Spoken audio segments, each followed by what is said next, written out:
रिश्वत लेते पटवारी गिरफ्तार, नामांतरण और फौती कटवाने के नाम पर मांगी थी 25,000 की रिश्वत। वीर शहीदों को श्रद्धांजलि देने जवानों और युवाओं ने लगाई दौड़। और स्थापना दिवस को लेकर सांस्कृतिक कार्यक्रमों की तैयारियां शुरू। नमस्कार, बालाघाट लाइव के इस बुलेटिन में आपका स्वागत है। मैं हूं आपके साथ आकाश। अब देखते हैं खबरें विस्तार से। लोकायुक्त जबलपुर की टीम ने बंटवारा, नामांतरण और फौती कटवाने के नाम पर 25,000 की रिश्वत लेते हुए बालाघाट तहसील कार्यालय के ग्राम घुरसोड़ी हल्का पटवारी राहुल मेश्राम को रंगे हाथ गिरफ्तार किया है। शिकायतकर्ता शैलेंद्र बागड़े से कोटवार के माध्यम से आरोपी पटवारी ने रिश्वत की रकम ली थी। इस मामले में आरोपी राहुल मेश्राम के साथ ही लोकायुक्त पुलिस ने कोटवार को भी आरोपी बनाया है। गौरतलब है कि बालाघाट तहसील कार्यालय के पटवारी के रिश्वत लेते हुए पकड़े जाने का ये दूसरा मामला है। इससे पहले तहसील कार्यालय में रिश्वत लेते हुए एक पटवारी को लोकायुक्त पुलिस ने रंगे हाथों गिरफ्तार किया था, जिससे तहसील कार्यालय पटवारियों के रिश्वत लेते हुए मामले को लेकर कई सवाल खड़े हो रहे हैं। हालांकि ये भी बताया जा रहा है कि अप्रैल में राहुल मेश्राम को कार्यों में लापरवाही बरतने पर निलंबित भी किया गया था। पापा की पुश्तैनी जमीन ग्राम पिंडरी ग्राम खुसोड़ी में है। पापा और मम्मी की देहांत के बाद उसमें वारसानों के नाम चढ़ाना, फौती दर्ज करवाना एवं नामांतरण बंटवारा कार्य के लिए पटवारी राहुल मेश्राम ने मुझे पैसों की मांग की गई, जिसमें अभी तक मैंने 1 से 1.5 लाख रुपये दे चुका हूँ और थोड़ा सा कार्य बचा था। मम्मी की अभी रिसेंटली डेथ हुई है, तो उसको मम्मी के भी नाम पे और 3 बंटवारे होना है, तो उसके लिए मुझे 60,000 की डिमांड की गई। तब तय हुआ हमारा 50,000 में, तो आज पहली किस्त के लिए मुझे बुलाया गया। दिनांक 10 अक्टूबर 2021 में ही आवेदक शैलेश बांगड़े द्वारा शिकायत की गई थी पुलिस अधीक्षक महोदय लोकायुक्त के समक्ष कि उनके माता पिता की मृत्यु के उपरांत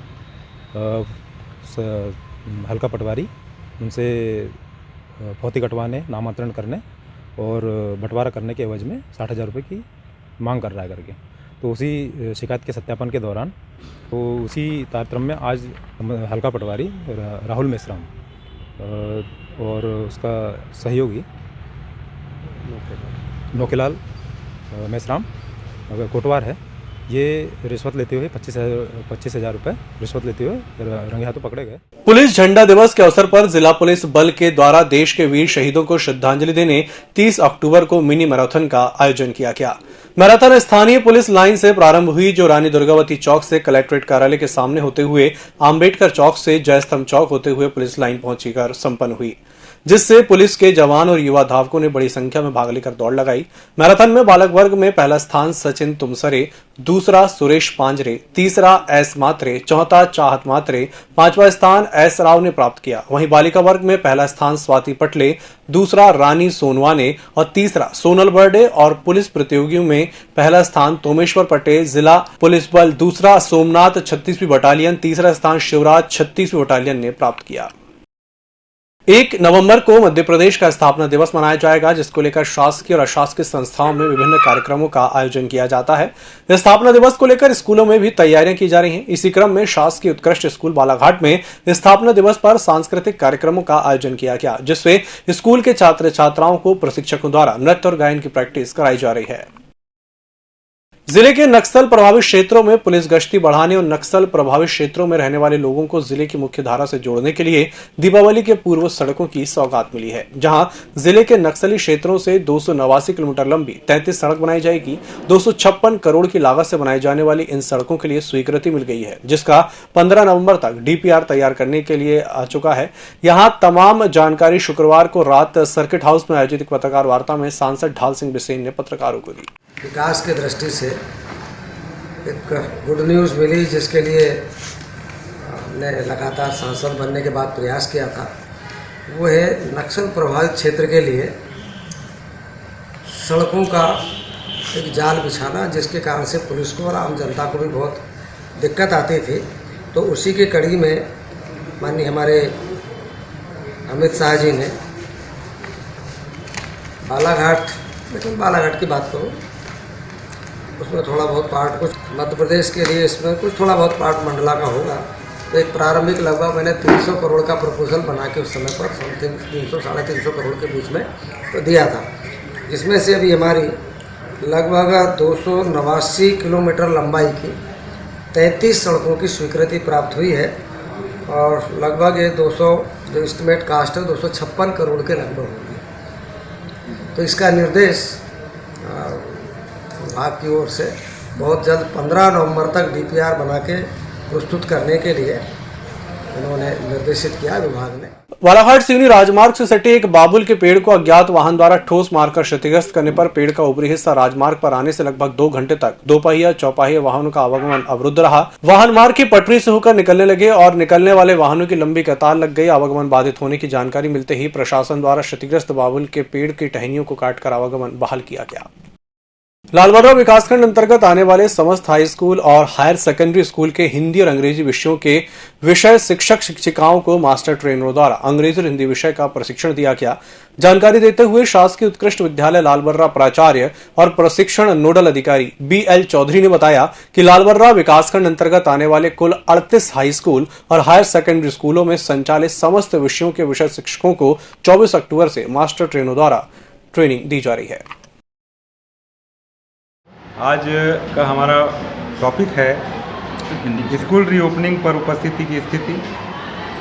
दूसरा है हमारा बेसलाइन सर्वे की परिणामों का उपयोग और तीसरा है हमारा अकादमिक वर्ष 2021-22 के प्रशिक्षण प्लान एवं मूल्यांकन पर चर्चा और चौथा टॉपिक है हमारा नेक्स्ट टेस्ट की तैयारी। क्या यहाँ नवपदस्थ शिक्षकों को प्रशिक्षण दिया जा रहा है, पूर्व में पदस्थ शिक्षकों को? हाँ सर, नए जो शिक्षक अभी पदस्थ हुए उन्हें भी दिया जा रहा है और जो पूर्व से पदस्थ हैं उन्हें भी दिया जा रहा है। और आज ये हिंदी विषय का प्रशिक्षण है जो 21 अक्टूबर को संपन्न होना था, वो कलेक्टर साहब की मीटिंग होने के कारण उसे आज 30 अक्टूबर को संपन्न कराया जा रहा है। वन विभाग द्वारा शहर के बजरंग घाट और शंकर घाट वन क्षेत्र को स्वच्छ और प्रदूषण मुक्त बनाने के लिए शनिवार की सुबह से इन दोनों वन क्षेत्रों में जन सहयोग की मदद से सफाई अभियान शुरू किया गया। वन विभाग के साथ NCC के 150 कैडेट्स, तैराकी संघ और अन्य सामाजिक संगठन के साथ ही इन क्षेत्रों में सुबह और शाम को भ्रमण के लिए आने वाले लोगों ने इन क्षेत्रों में फैले कचरे को साफ किया। महात्मा गांधी नगर पालिका उच्चतर माध्यमिक विद्यालय बालाघाट में एक दिवसीय कार्यशाला का आयोजन किया गया, जिसमें अर्चना भोरजार, प्लाटून कमांडर, सहायक उप निरीक्षक महेश कुमार उइके और आपदा प्रबंधन टीम के द्वारा आने वाली प्राकृतिक मानविक आपदाओं से निपटने के लिए उनसे बचाव और उपकरणों की सहायता किस तरह से बचा सकता है, उपलब्ध उपकरणों की सहायता बनावटी संसाधनों से स्वयं या अन्य किसी को सुरक्षित रखने के लिए बताया गया। कार्यक्रम में विद्यालय के प्राचार्य, अध्यापक और विद्यालय के कुल 70 छात्र छात्रा और डेमोन्स्ट्रेशन व्याख्यान में शामिल हुए। लगातार 50 घंटे वर्क करता है बचाव कार्य में। ग्राम पंचायत पांडरवानी लालबर्रा कार्यालय में 30 अक्टूबर को ग्राम के 6 हितग्राहियों को संबल योजना अंतर्गत अंत्येष्टि सहायता राशि वितरित की गई। गौरतलब है कि शासन द्वारा पात्र मृतक परिवार को मृत्यु के बाद संबल योजना अंतर्गत 5,000 रुपए की अंत्येष्टि सहायता राशि के रूप में प्रदान की जाती है। इसी क्रम में ग्राम प्रधान अनीश खान द्वारा 6 हितग्राहियों को ये राशि प्रदान की गई। शासन की योजना अनुसार अभी विगत दिवस जो 6 लोगों की मृत्यु हुई थी, उनके परिजनों को शासन की योजना अनुसार 5-5 हज़ार रुपये अंत्येष्टि सहायता दी गई है, जिसमें 30,000 रुपये हमने आज नगद यहाँ बांटे हैं 6 हितग्राहियों को, ताकि आगामी दीपावली पर्व में उनको जो है अच्छे से वो दीपावली पर्व मना सकें। चूँकि उनके घर में वैसे भी गम का पहाड़ डूबा हुआ है, इसलिए हम ये चाहते हैं कि शासन की योजना का उनको लाभ मिले। तो आज 5-5 हज़ार रुपये उनको व्यक्तिगत दिए गए शासन की योजना से। इसके अलावा 2-2 लाख वाले इनके केस बना रहे हैं पात्रता अनुसार, और इनकी सभी लोगों की जो है जो पेंशन जो है उनको पेंशन भी दिलाने का पूरा प्रयास ग्राम पंचायत पांडरवानी लालबर्रा के द्वारा किया। नेहरू युवा केंद्र, बालाघाट नाट्य युवा कार्यक्रम और खेल मंत्रालय भारत सरकार के तत्वाधान में और जिला प्रशासन बालाघाट के सहयोग से कलेक्टर डॉक्टर गिरीश कुमार मिश्रा, मुख्य कार्यपालन अधिकारी विवेक कुमार के दिशा निर्देशन में 1 अक्टूबर से 31 अक्टूबर तक चलाए गए स्वच्छ भारत अभियान का समापन गांधी चौक वारासिवनी में संपन्न हुआ।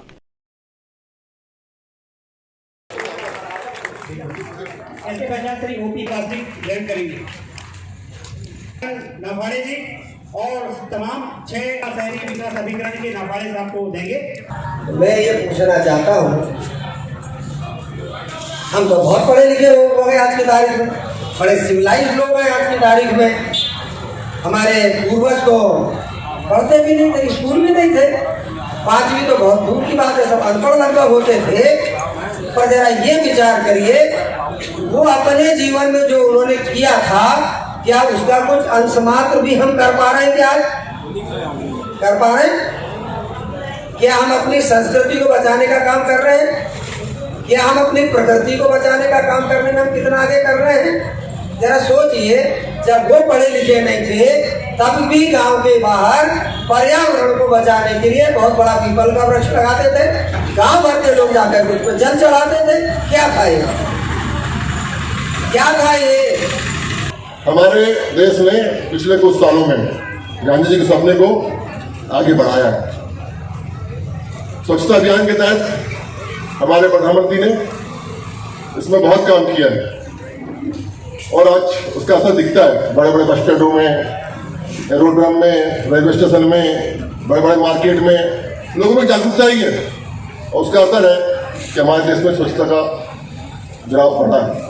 इस बुलेटिन में फिलहाल इतना ही। इसी के साथ मुझे दीजिए इजाजत। नमस्कार। EMS टीवी के YouTube चैनल को सब्सक्राइब करें और बेल आइकन दबाएं। साथ ही EMS न्यूज ऐप डाउनलोड करें।